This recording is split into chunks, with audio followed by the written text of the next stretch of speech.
Panen pertama menjadi nampak, panen dari Paskah. Untuk siapakah hasil pertama ini? Untuk Tuhan sumber anugerah.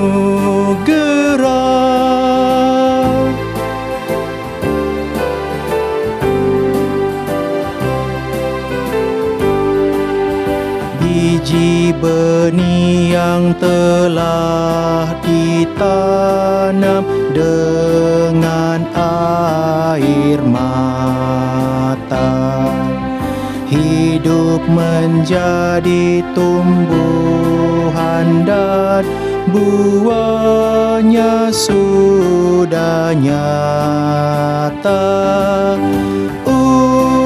Untuk siapakah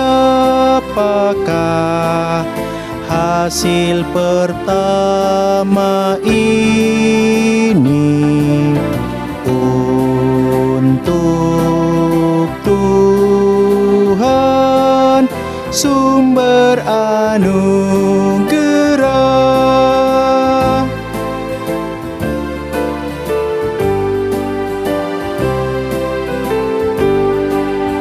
Yesus ditanam dan bangkit pula pada masa Paskah.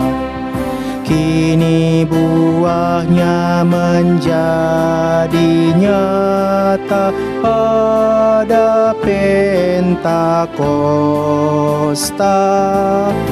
Untuk siapakah hasil pertama ini?